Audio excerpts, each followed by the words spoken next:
Fui paramédico por um tempo. Recebemos uma ligação sobre alguém que estava andando de bicicleta em uma velocidade alucinante quando bateu de frente em um carro sem capacete. Nós fomos imediatamente. Apesar de ser dia claro e estarmos no meio do subúrbio num sábado, ninguém veio ver como estava o pobre rapaz. Sério, as ruas estavam vazias. Normalmente, uma grande multidão se reúne em torno de acidentes violentos como este. Então seu crânio foi praticamente esmagado e ele não respondeu. Foi o pior ferimento na cabeça que eu já vi. Avaliamos que ele teve uma grande fratura no crânio, uma concussão e estava sangrando profusamente. Ele também estava sem dentes e tinha uma pequena erupção na estrada, mas felizmente não estava faltando muita pele.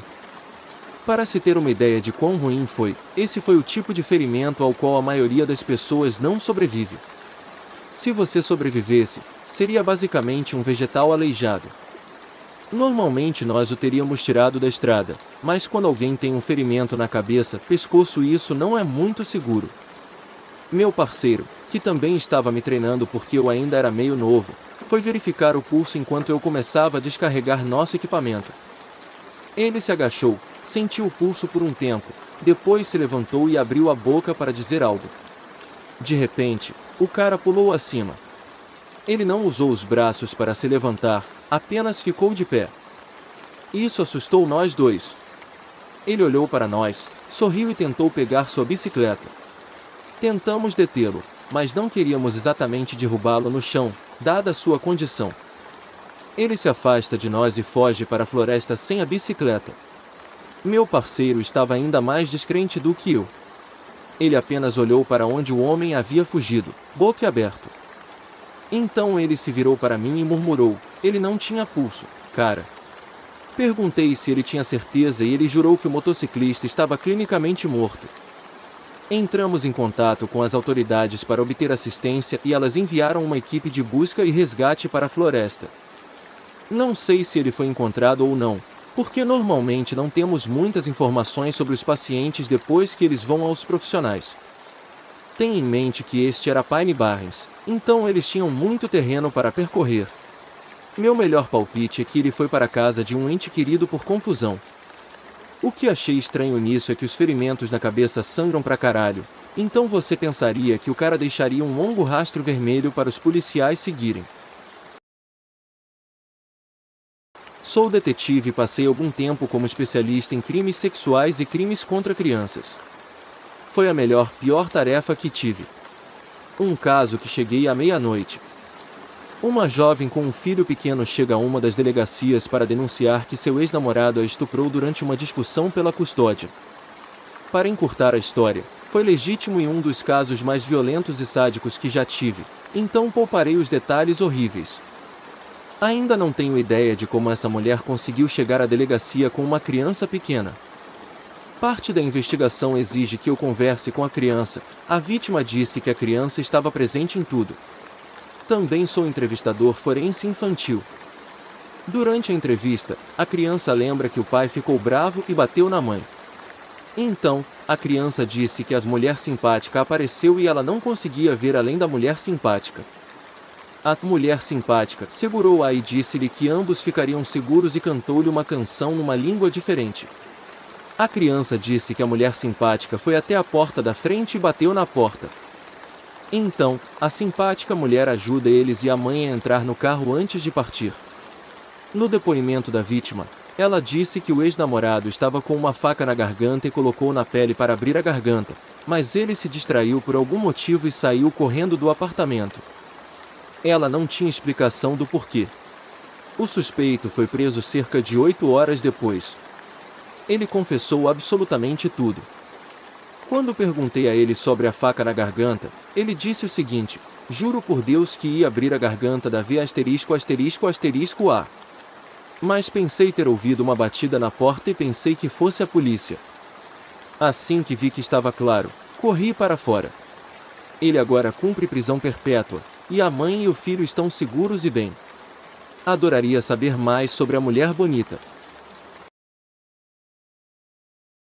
A casa do meu ex-namorado era demoníaca, ou o que quer que houvesse nela vários anos atrás. Eu tinha 20 e poucos anos e acabei em um relacionamento que nunca deveria ter acontecido. Foi uma bagunça desde o início, mas isso é uma história para um substituto diferente. O que piorou tudo foi a casa assustadora em que ele morava. A casa em si era linda. Era uma casa grande e antiga com uma bela escadaria, 3 banheiros e 5 quartos. Basicamente foi destruído e reconstruído. Muitas vezes me pergunto se isso teve alguma influência em todo esse fenômeno estranho. Embora parecesse lindo, não parecia acolhedor. Parecia solitário e vazio. Inicialmente, atribuí isso ao tamanho e à necessidade de mais decoração caseira. Claro, havia a sensação clichê de estar sendo observado, algo que não sou estranho. Principalmente à noite, quando estaríamos assistindo TV com a maior parte das luzes apagadas. Um longo corredor se ramificava da sala de estar e senti como se alguém estivesse olhando para nós do corredor escuro. Todas as coisas que você pode livrar. Meu primeiro momento real de merda foi uma noite. Depois que saí do trabalho, ele me mandou uma mensagem para me avisar que estaria trabalhando um pouco mais tarde para ir para casa e entrar. Para me refrescar. Esta casa tinha um banheiro incrível com banheira de hidromassagem no nível inferior, então aproveitei a oportunidade para entrar e relaxar. Depois de encher a banheira com água quente quase derretendo a pele, deitei-me com os olhos fechados. Esse momento de euforia foi interrompido quando ouvi a porta da frente bater. Eu podia ouvir o que pareciam ser botas pesadas se arrastando antes de começarem a andar pelo corredor. Ouvi cada passo agressivo até que eles pararam do lado de fora da porta do banheiro. Eu sabia que ele estava em casa e devia estar de mau humor e pronto para o que poderia ser uma noite horrível. Vários segundos se passaram, mas ele nunca entrou ou disse nada. Eu também nunca o ouvi ir embora. Depois de 1 ou 2 bons minutos, chamei seu nome sem resposta. Eu conversei com ele sobre meus sentimentos em relação à casa e ele admitiu que sentiu o mesmo e que teve algumas experiências estranhas desde que morou lá.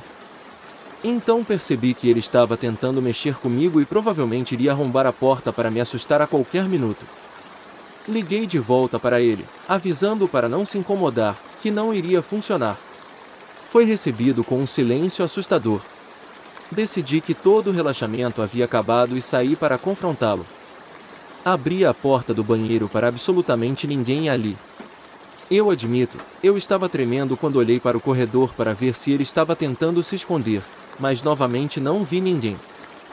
Quando voltei ao banheiro para pegar meu telefone e ligar para ele, ouvi a porta da frente se abrir novamente e pude ouvi-lo colocando as coisas na mesa. Desci o corredor e ele me cumprimentou. Ele parecia estar de bom humor. Ele fez uma piada sobre saber que eu estaria no banho quando notou meu roupão. Fiquei praticamente sem palavras. Ele perguntou o que havia de errado e eu expliquei o que havia acontecido. Ele acenou dizendo que ouvia essas coisas o tempo todo. Você se acostuma, ele disse simplesmente. Ele estava certo. Eu ouvia isso com bastante frequência quando estava sozinho em casa e às vezes ouvíamos isso juntos. Outra vez, estávamos sentados no sofá discutindo o que fazer durante o dia. Estava claro e ensolarado lá fora. Estávamos discutindo talvez fazer uma caminhada quando, de repente, a porta da frente se abriu com tanta força que a porta bateu na parede atrás dela e ricocheteou nela. Nós dois ficamos atordoados por vários momentos até que eu falei e disse que o vento devia estar forte lá fora. Ele comentou que literalmente não havia vento lá fora e saímos para a varanda para um dia ainda muito agradável. Outra noite, estava escurecendo e eu estava assistindo TV sozinho enquanto ele estava em outra sala trabalhando em alguma coisa. Para ser honesto, nunca pensei muito em orbes ou levei a coisa toda a sério até aquela noite. Enquanto assisto TV, vejo pelo canto do olho que parece ser uma pequena bola circular de luz descendo da escada. Viro-me para olhar de frente e ele flutua abaixo da TV e sobe pela enorme prateleira à direita da TV. Observei-o flutuar até o topo, prateleira por prateleira, até chegar ao teto e desaparecer.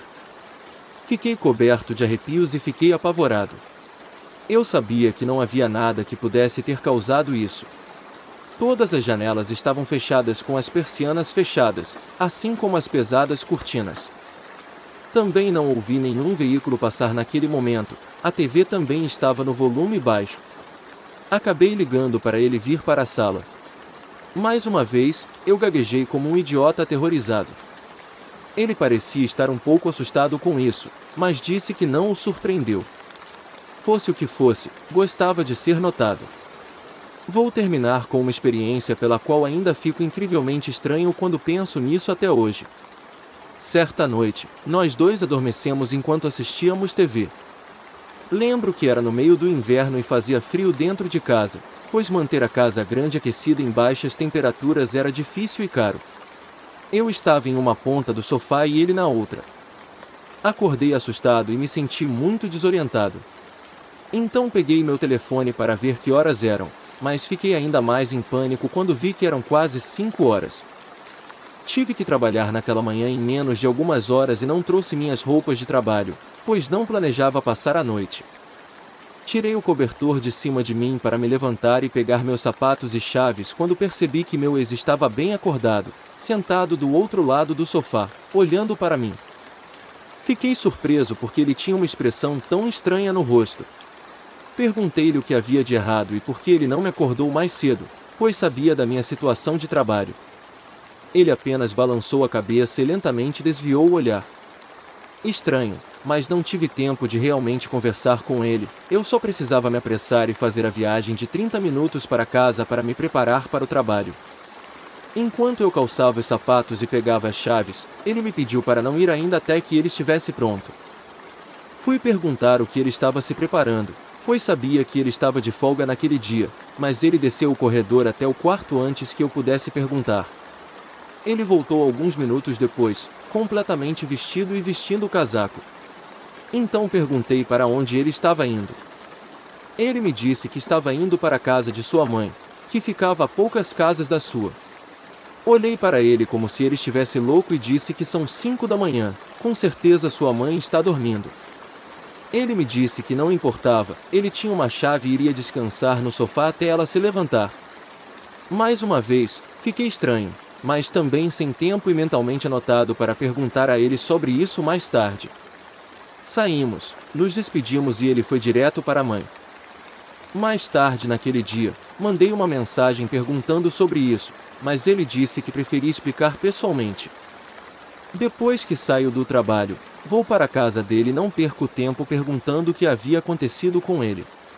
Ele parecia relutante em falar sobre isso, mas começou a contar a história.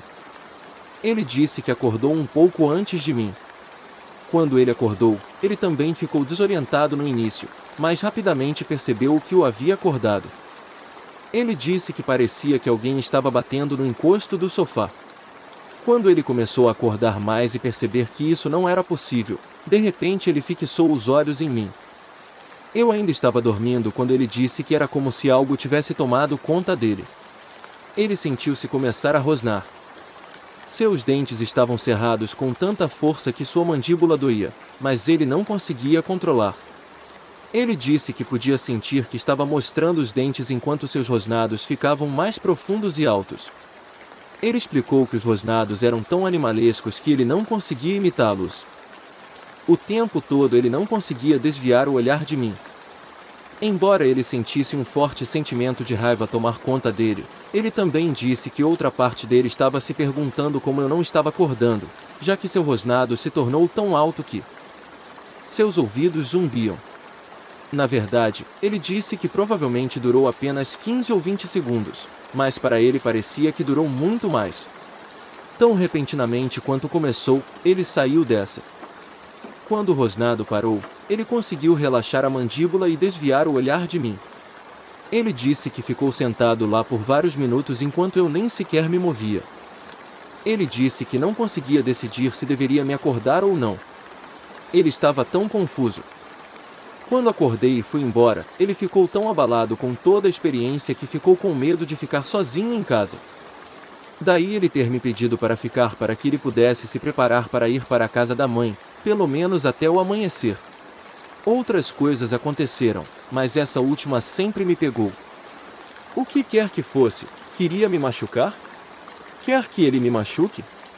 Sinceramente, Fiquei aliviado por saber que nunca mais teria que voltar para lá depois que nos separássemos para sempre. Ele se mudou desde então e me pergunto o que os novos habitantes viveram.